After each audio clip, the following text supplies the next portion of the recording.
educativa y experto en ser feliz. Bienvenido, José, adelante. Oye, muchas gracias por la invitación. La última parte de la presentación es la mejor. La gente que me conoce me vivo riendo. Y bueno, agradecer este espacio, saludar a Marcela, tengo el gusto de conocerla, a la profesora Led, una persona muy importante en esta lucha incansable que tenemos nosotros por las personas con discapacidad y para las personas en situación de discapacidad, y a Georgina. También muchas gracias. ¿Se escucha bien, no? Sí, perfecto. Te escuchamos bien. Muchas gracias. Y claro, me voy a situar desde el paradigma de lo social. Yo quiero hablar de las personas en situación de discapacidad. Y por favor, apropiarnos de ese lenguaje. Todos sabemos que el lenguaje crea realidad y crea sensaciones y emociones.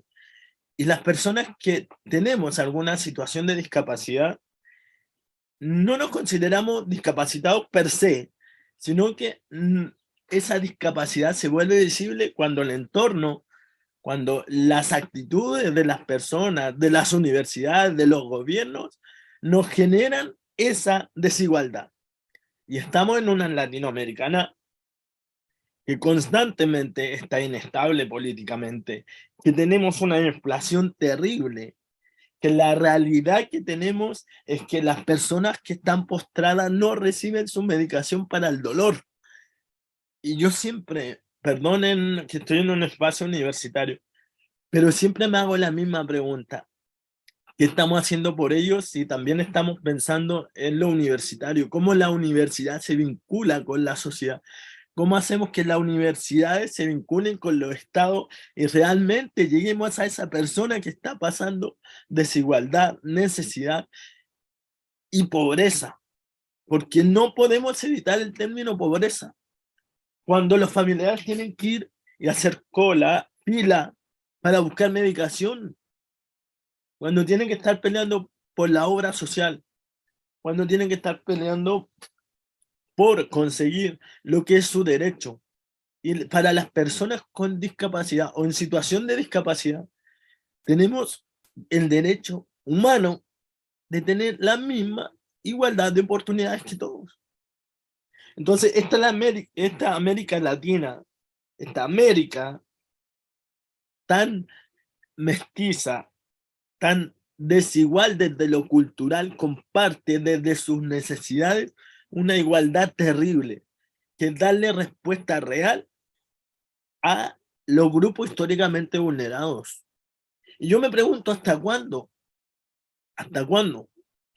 Hemos tenido presidentes en países que tienen una situación de discapacidad y no son capaces de ver ni abordar esta problemática, porque para las personas es una problemática. O sea, y todo empieza desde el nacimiento muchas veces, o desde que la persona en situación de discapacidad está en la pancita. Desde ahí muchas veces comienza cómo la familia, cómo el entorno asume esto, ya yendo más lejos, hasta la trayectoria escolar, la prebásica, la educación básica, la secundaria, y ni pensar la universitaria. Somos pocos los que tenemos la oportunidad, y muchas veces a esfuerzos personales y a gran resiliencia de ser profesionales, pero tenemos que seguir abriendo puertas.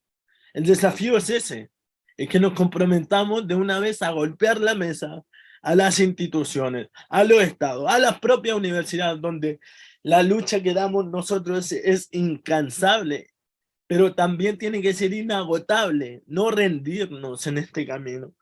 En esta Latinoamérica llena de inflaciones, llena de que un día un producto vale una cosa y al otro día cambia de precio. El mismo medicamento que necesitaba esa persona vale el doble, quizás el otro mes.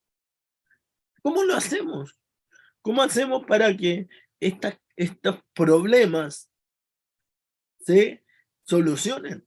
Porque es la realidad que viven muchas personas en situación de discapacidad en Latinoamérica. ¿Cómo lo hacemos? ¿Estamos enfrentando una crisis económica? Sí. Y para los países, y para los gobiernos, y para las universidades, somos un gasto. Somos un gasto. Mantener una unidad de apoyo al estudiante en situación de discapacidad en una universidad representa un gasto y no una inversión. No están viendo a la universidad como el universo y la diversidad social, pero en un ámbito académico y educativo. Para ello representa un gasto, porque hay que comprar recursos, hay que contratar al personal, ¿verdad?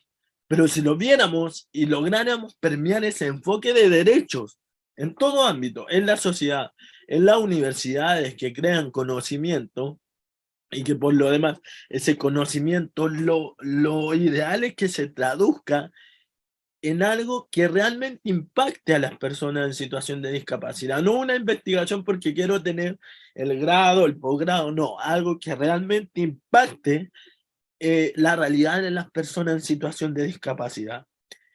Y aquí no vamos a hablar de, de tutelar a las personas con discapacidad o en situación de discapacidad. Ya Marco Aurelio hace cerca de 2000 años dijo una frase muy interesante, que el camino del hombre no era acompañarlo como un niño. ¿Qué quería decir Marco Aurelio, el emperador filósofo de Roma? Lo que quería decir es que no necesitamos que nos acompañemos unos con otros como niños, sino que caminemos juntos a un camino hacia una sociedad mejor. Bueno, en ese tiempo era imperio. Pero de eso se trata. No queremos en ningún caso que por supuesto se nos tutele, sino que se nos brinde a todos en Latinoamérica la oportunidad de tener las mismas condiciones, la misma equidad, la misma igualdad de condiciones que el resto de las personas, ¿sí? De estas personas llamadas estándar, porque ahí viene otro concepto. ¿Quién define lo normal? Aquí no estamos pidiendo regalías, aquí no estamos pidiendo más de lo que corresponde para tener esta equidad en las condiciones, sobre todo educativas. Pero tampoco nuestra mirada tiene que centrarse en eso, sino que centrarse también en generar autonomías, ¿sí? La autonomía es suficiente para que las personas en discapacidad, en situación de discapacidad generen un empleo justo, ¿sí? No que tengan un empleo deplorable, que su trayectoria educativa, su trayectoria de vida sea digna. Aquí el derecho dignifica. Mientras trabajemos sobre el enfoque de derechos en toda Latinoamérica, vamos a lograr poco a poco, por supuesto, que las situaciones de las personas con discapacidad, cuando se vuelvan o tengan episodios de vulnerabilidad, estos se rebajen y se logre una mayor dignidad de las personas. Dentro de las trayectorias escolares, los que logramos egresar y las trayectorias educativas, los que llegamos a ingresar a desde la educación superior, somos muchas veces mirados como un ejemplo. ¿Qué más quisiera yo que no existiera ninguno de nosotros como ejemplo? Y que esto fuera realmente inclusivo, donde que el profesor X, que el ingeniero X egresó, le fue muy bien en sus calificaciones, le fue bien como a cualquier otro porque recibió los ajustes razonables, ¿cierto? Esa es una mirada inclusiva y no falta, pero yo creo que hay que poner de nuevo la hoja sobre la mesa, presentar cosas, pero esta vez también golpear la mesa, porque hay que entender nuevamente que esto es un tema de derechos. Y me gustó este concepto que usó Daniela y que también lo usó Marce, que fue el de la interseccionalidad. En Latinoamérica tenemos grupos que no solo presentan alguna situación de discapacidad, sino que también además hay pobreza, hay condiciones de raza, hay condiciones, bueno, el concepto de raza lo digo en general, eh, pero hay condiciones también de diversidad sexual. Entonces, las desigualdades y las oportunidades van decreciendo cuando se presentan otras características de las personas.